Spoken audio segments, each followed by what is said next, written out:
let's start our first panel discussion on protecting IP and data at the age of AI. Time for a new approach? I would like to welcome on stage Vara Gaur, Principal Associate, Ortis Law Offices. Then we have Karim Al-Helaly, Legal Advisor at PCCW Media Limited.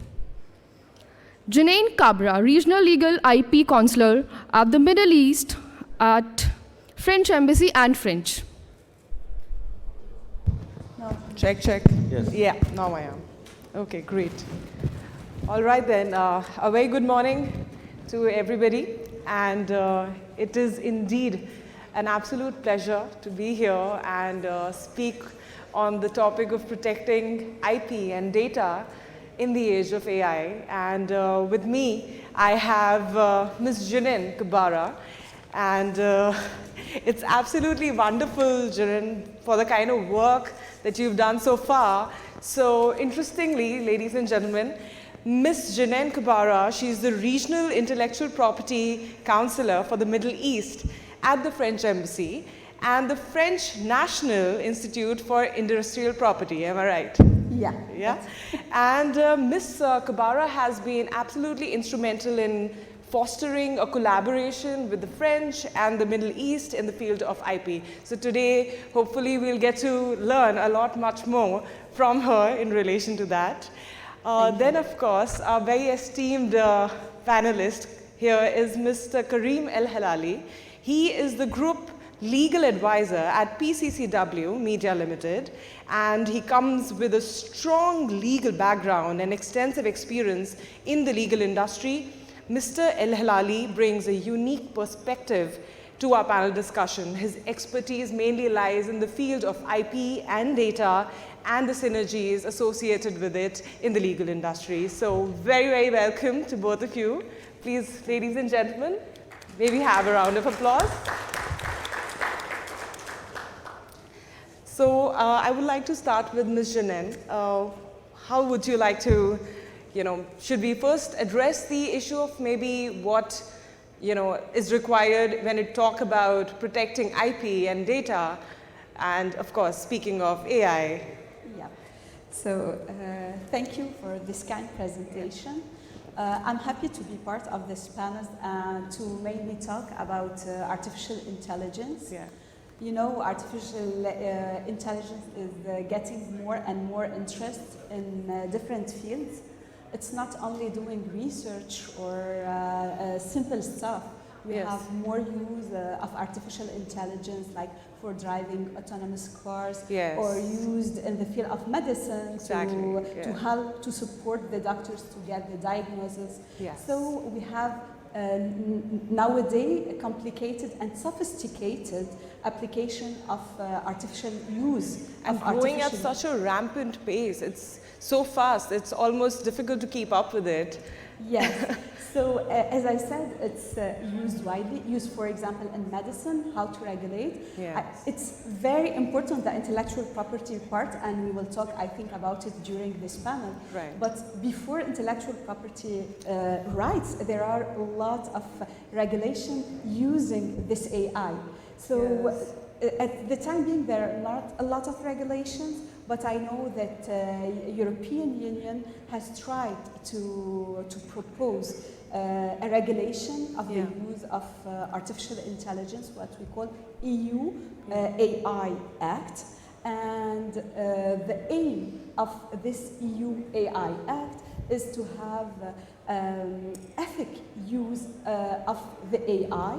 So there is like a risk assessment approach of the use application of the AI, not to harm people. The idea is to use all the development, all the science to the benefit of the human being and not to harm the human being. It's not acceptable to use AI to generate like scoring of the citizens. I think in this area I will leave the floor to Mr. Karim, who is really more specialist in this ethic part of using AI. Thank you, Jinane. Thank you for the introduction. Really lovely to be here. Yes, it's quite, ethics is an integral part, not only of IP, but of data as well. We'll come to it in a later stage, but let me start like, the basics. What is IP?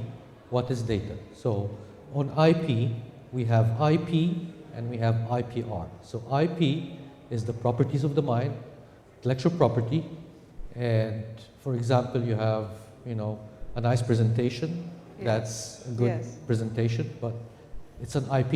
It didn't qualify yet to become a copyright because it needs to meet particular criteria. Same things go for a brand. A brand is nice, but it needs to qualify to become a trademark. So there's a big difference between IP and IPRs. IP, like I said, and the best example to give, like, in the old classical weddings we used to go, you would go in and you find this amazing ice swan on the table. That is amazing work, piece of work, but is it copyrightable? No. No. Until you take a picture of it, so it's fixed. So those sort of criteria that you provide to qualify your IP into an IPR that gives you the right to recoup investments from. So that's on the IP side. What is data? The buzzword now. So what is really data? If you go into the Oxford Dictionary... It's the new gold. It's the new gold now. Well, but why they call it the new gold? Why do they call it the new oil? Yeah. So if you go to the Oxford Dictionary to see the definition of data, it's facts and statistics that qualifies for analysis. But I guess we all agree that this definition needs an update, okay? So what is really data in a data-driven economy, in a digital transformation, in the digital world? So the best example, okay, is data can only be treated as such when it becomes an asset, okay, for the enterprise. So how can data becomes an asset? There's a very interesting pyramid. I come from Egypt, so we always stick to pyramids. So it's called the DICWI. Data, information, knowledge, wisdom, insight. And the best example for this is one of your favorite movie, or mine, Top Gun. Oh yeah. The latest movie. I think everybody's. Yeah. So the latest movie, Maverick, or Top Gun, gives a clear definition of the DICWI, the data, information, knowledge, wisdom, insight. And that was demonstrated when they were practicing how they can maneuver, the altitudes of the mountains, how they can give a thrust. So we are all here in this conference hall, so this is data. Like, people are interested. But when we start talking about what is the topic of this particular panel, that's information. And then Jinane starts speaking about AI, you start speaking about IP, okay, that becomes knowledge. Yeah. Okay. And when we start giving some, solutions and ideas that are being discussed, that becomes wisdom, okay? But then to qualify as an insight, okay, we could automate this, we can record it, people can go back to it, people can, realize from it. So the DICWI pyramid is very important to qualify your data to become an asset. Once the data becomes an asset, okay, means you've spent a lot of money, you spend a lot of resources, you employ a lot of people. So that's a lot of money invested in it. So for you, if you lose the data, how much cost will it replace with that cost? If the data falls into the wrong hand, how much that will cost? So this is how you make your data as an asset, and how this is the buzzword, data, really, when it becomes an asset. Yes. And I think what we also need to now, sort of speak about and think of is the factor that everybody, there's a sense of trust which is involved when we talk about data. For instance, the example that you gave with respect to Top Gun and the usage of data and the information in that movie in maneuvering from one really deep crevice in between two mountains and then flying out, and how they were able to take all of that in the larger scheme of things was because they were able to rely on the data that was before them. And if somebody spent so many hours storing, processing, and maintaining that data, the eventual rewards of that data, let's say if that data is used and there is not the correct implication, somebody suffers because of usage of that data, who will be held liable for that sort of outcome? And similarly for IP, when we talk about IP, in case we are unable to put a finger on the origin, on who the creator was, and in case somebody is using, the end consumer uses, who will, these are the questions which we need to answer, who will eventually be held liable in case anything goes wrong? And it gets even more complicated, I feel, when we talk about AI and the protection of IP and data, because right now the lines are getting more and more blurred, and it's becoming more and more increasingly difficult to understand exactly who the originator is, who has really created that particular piece of information or that particular software. I mean, whether it be fashion or whether it be medicine or whether it be defense or agriculture, we are seeing the landscape absolutely being overtaken by artificial intelligence in all scope. I think yes. This is a very nice point. And our colleague Jinane here have a very interesting case, which I think it's insight in the Dikwi pyramid that she can talk to us about. Regarding, yeah, the artificial, yes. As she said, it's not so new, the artificial intelligence. It started, for example, in the 60s or 70s with producing music by AI, but the music produced or generated by AI, nobody would listen to it. It was not good, but now we are developing AI, and we will have nice music, so who will be the owner? The term of protection, as we know, for example, for copyright, the term of protection is, according to national legislation, it could be 50 years after the death of the author or 70 years after the death of the author. In Europe, it's 70 years. So it's very strong protection, long protection. If it's generated by AI, how we will deal with this? Who's the owner? Who will take benefit? There are a lot of questions. And we have faced a real case study related to patents. So there were a group of scientific research in intellectual property that challenged IP offices with AI. So they have filed patent in European Patent Office and in UK Patent Office. This invention was invented by an artificial intelligence. Why they have chosen these two offices? Because these two offices do not request to have the inventor while at the date of the filing. So they didn't say it's an invention invented by AI, and they do substantive examination before requesting to know who's the inventor.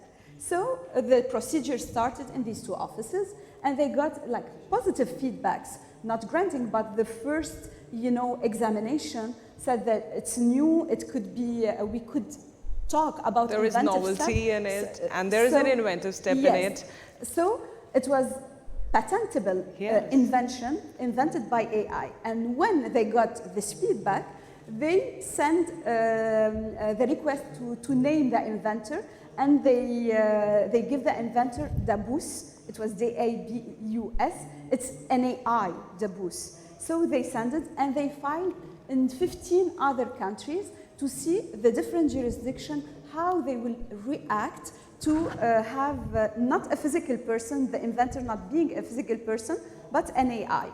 So in all the jurisdictions, this patent was rejected just on the ground of because the inventor is not a physical person, because in all IP laws or legislations, the inventor should be a physical person. So in all these countries, they have rejected. Only one country among these 17 accepted and granted a patent having the inventor an AI. It was South Africa. And it have been definitely rejected in the European Patent Office, in USPTO, in UK, in Australia, and pending in the other countries. So we have now an example of what's happening. We don't have the legislation to deal with AI, and these scientific researchers showed us that we will have different reactions to this new coming or this new use, which is AI. Okay, South Africa has granted the patent, and we don't know if other courts would react or accept to have an inventor as AI. So we don't have like common regulation or legal framework to deal with AI in the intellectual property field. And I think it's mandatory to have like a framework, not of course for patent, for trademark, for copyright. Everywhere we have like international treaties, and we have legislation, national legislation with some regulations, specialty and specificity to each country. But we don't have this for like, AI. You know, this brings to your point. Yes. I was in fact thinking, it's very interesting that you pointed it out. So, you know, let's say in South Africa, they even got this patented to begin with. If somebody sitting in India, in my home country, or in France, or here, you know, if somebody was infringing on that patent, who will be able to enforce it? We don't know today.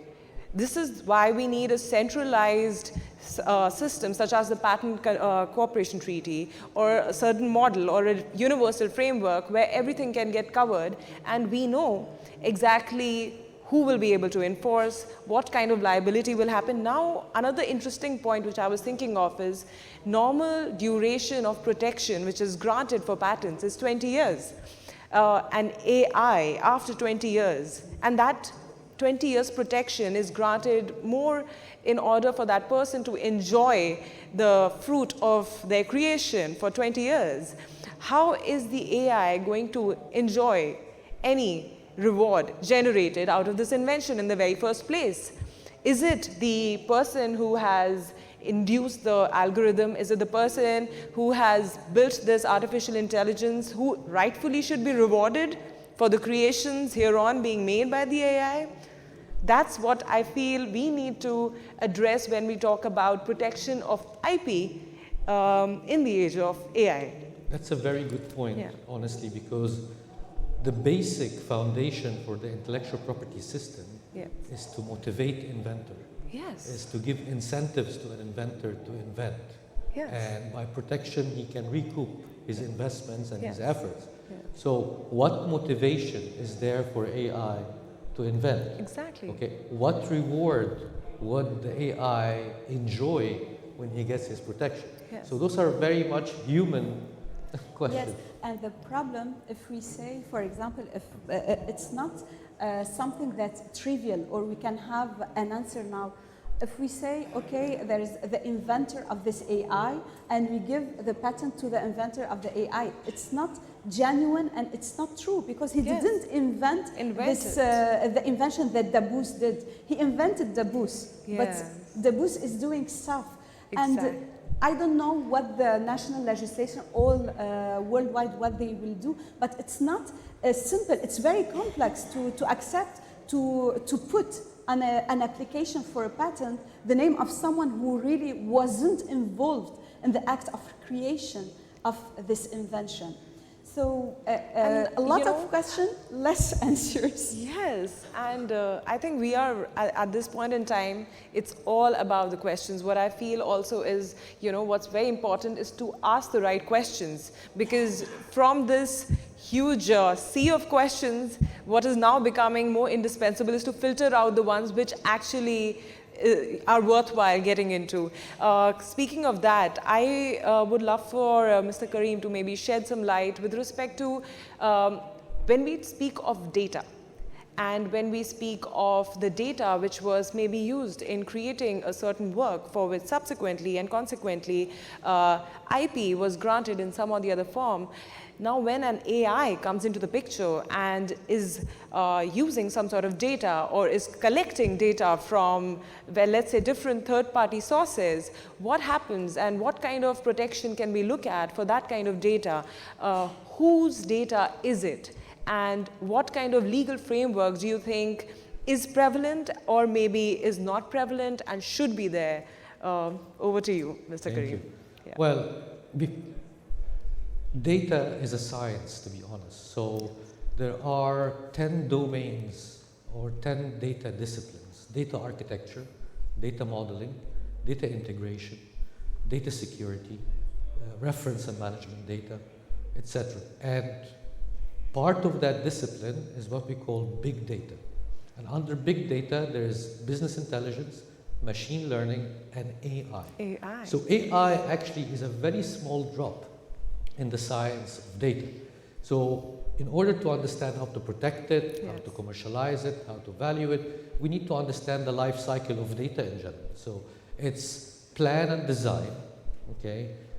Curate and improve and enhance, okay? Move and store, and then archive, okay? Yes. An archive, or so there is a life cycle for data, and the life cycle for data is different from this life cycle of system, okay, that we have in Austin. So, in order, what could be valuable for a particular industry could not be valuable for the other, and more specific, what could be valuable data for a particular company could be not valuable for other. So it depends on the industry, and it depends on the enterprise, how much they invested, how much they're guarding. Data security is part of the discipline, and under data security there is data privacy. So there's a lot of buzzwords about data privacy, artificial intelligence, but they didn't come out from a vacuum. Yes. So in order to really understand how they're treated, how they're protected, how they can be maintained, we need to dive deep into the science of data. Luckily, back in 2017, data was very restricted to computer programmers, to IT, etc. But in 2017, it's been open to everybody. So I've been studying data for the last couple of years, and I'm a lawyer, okay? And it doesn't require a technical background, honestly, to understand how data moves, how it's curated, improved, stored, disposed of. So it's open for everybody. So I think it's an additional skill for lawyers, HR, business, finance, to understand the fundamentals of data. And then you can move from there. Yes. Back to your question, which is about the ethics. Yes. Okay, so artificial intelligence is a great thing, but again, one of the chapters of data is data ethics and how you handle data ethics. Absolutely. Most of data is driven by regulatory compliance. We give that. Okay. But ethics is key, and it's going to grow, and it's the foundation for data. Why? A very simple example. You have the bias. So somebody is writing a facial recognition program that will be used in airports, okay? Yes. And he has a problem with a particular nationality, with a particular race, okay? So, and this guy is actually writing the facial recognition program. So he writes with that bias, and it's there in the airport. So a particular race, every time it's captured by that Kabbara, will be held off, okay?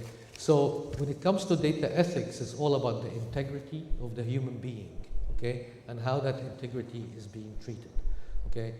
When it comes to AI particularly, data ethics plays a pivotal role because it's all, the question is about, is this the right thing to do when nobody's seeing you?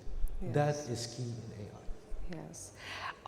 There is one question which I would like to put to you, Jinane, and that is that, with AI has a certain potential of creating outputs such as artworks or music, like you pointed out in your previous example with respect to music, how AI can be used to make new kind of music. So what considerations do you think should be taken regarding copyright protection across the world when we speak of music and AI? What kind of, things we can put in place in order to... For the time being, I have no answer, and I think most of the specialists have no answers.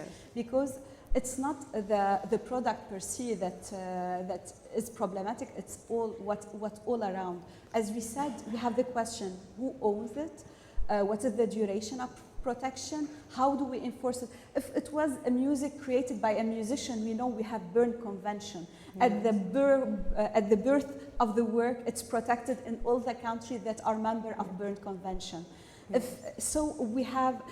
I create a book in France, I know how it will be protected. But now it's not the same because we don't have the regulation worldwide, and for some countries we have some regulation, and they are not really, we're not sure that they are in line together.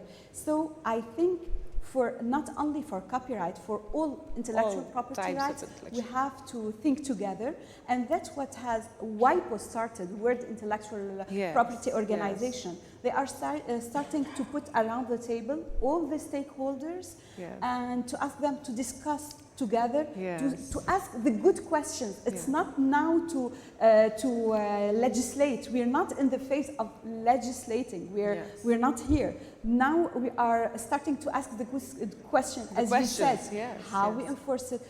For the patents, what are the rights? Yes. Who's permitted? How can humans legislate for AI? While AI, by reality, they're far more intelligent than us.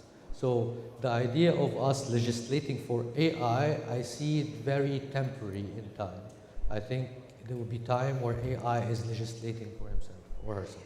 So, you know, I'm just thinking out loud here. Now, when you say, how about we had an AI which was also trained, or some sort of algorithm was put in place for the AI to also issue out certain types of legislations for other AI. For instance, if we were talking about AI in the field of medicine, and the legislative AI could possibly put down a list of ethics similar to what doctors normally have, but with respect to an AI, or the company which has built that AI, so as to be able to sort of meet and level up with the kind of intelligence that would be there in an AI in the field of medicine, but instead of a human being putting down on all the laws and the provisions, etc., all the do's and don'ts for that AI in the medicine field, it would be a legislative AI. I mean, this is just a science fiction sort of a thought in my head. It's very important because, again, you have to understand that AI didn't come from a vacuum. Prior to AI, there was machine learning. The whole idea is that the AI program, learn from the human. He keeps learning and understanding the patterns and the equations and the way the human is thinking. AI is faster, less errors than human.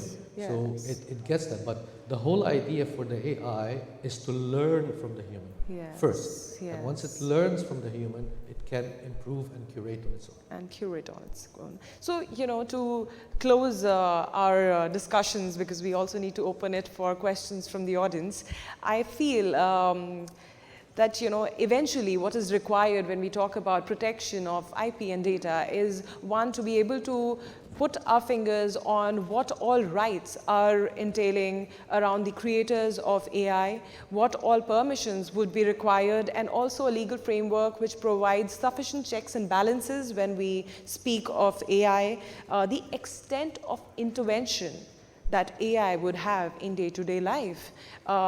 There are certain things for which AI cannot be used.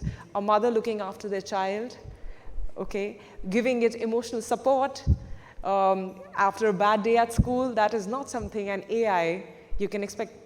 You can never expect an AI to do that for you. Or for instance, you know, if your daughter comes back from school and asks you a question or wants a hug, you will not have an AI doing it. So we need to also understand the extent of intervention that we are demanding at this point in time, because we are at such a nascent stage and we can really control the involvement of AI in our lives. And of course, one very, very important thing I feel is, from the cellular level, from ground zero, from schools and colleges and legal institutions, all levels, we need to be training people adequately to keep up and adapt to this whole changing world of AI. After all of this conversation, I hope we were able to sort of decode the entire protection of data and IP along with AI. Ladies and gentlemen, please feel free to ask any questions if you may have. No questions? Were we that informative? Yes, please.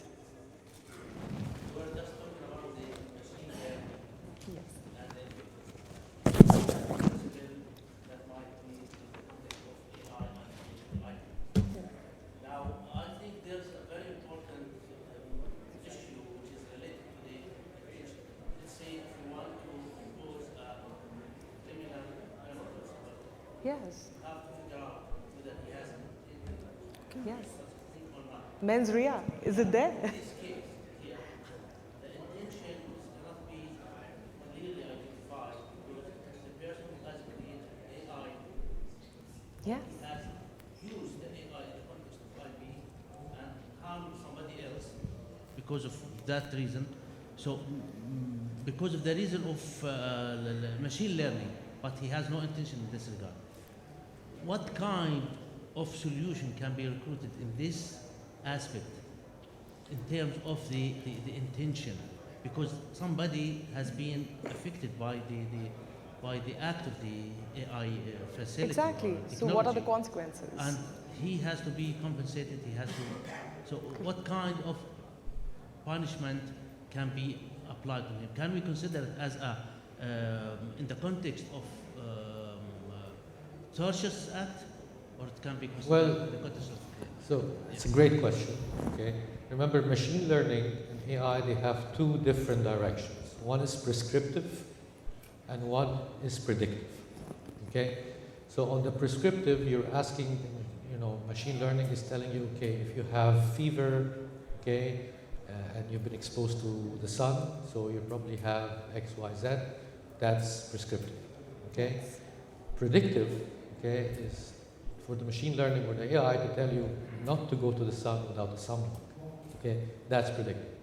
So when it comes to liability, okay, that's a big question, Yes. and it's subject to a debate. Who is liable for an AI error?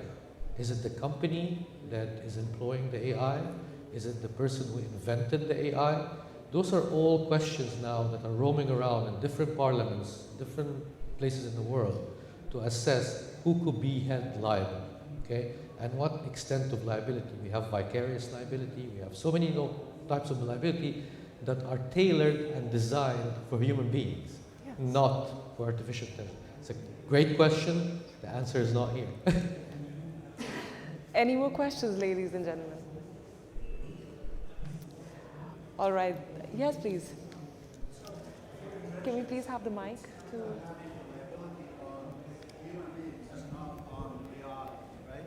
Like right now, all over the world, almost all the cases for AI has been rejected to have the inventor from the AI.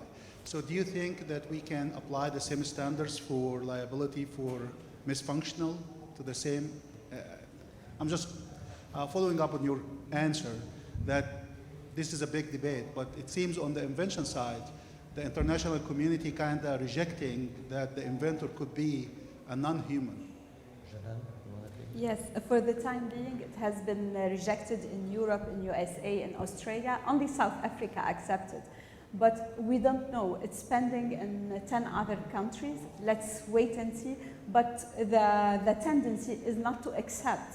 For the time being, really, I'm just observing what's happening. For the time being, it's not accepted because the law that are used now, it's mentioned, it should be physical person. It's not a company. It started why? To protect an inventor as a person. So it's not a company, it's a physical person. The applicant or the owner of the patent could be a company, and it's normal. Usually it's the company, the owner of the patent, and the inventor, just to have this recognition of the invention. But if you allow me also in this, we have accepted patents that has been accepted and found inventive using AI, but not exclusively AI. That we have AI in some steps, but we have the technical, we're really answering or fulfilling all the cases to have a patent, a technical solution for a technical problem. We have technical steps. So we have invention a lot. In IPO, we have a lot of cases where we have accepted inventions using AI, but we don't accept as inventor because it's just the ethic who invented, it should be in the law, a physical person. AI is not a physical person. If they change and to give moral rights, I don't know, or moral person, AI, I don't know if this will change. But for the time being, what we know that it have been rejected in almost all the Jurisdictions. jurisdictions. Yeah. Yeah. All right. Are we done with the questions? Do we have any more further questions? All right then. With that, thank you so much for patiently listening to us. You've all been a beautifully entertaining set of people, and I thank you, Ms. Jinane and Mr. Karim, for joining me here in this wonderful discussion. Thank you. Thank you so much.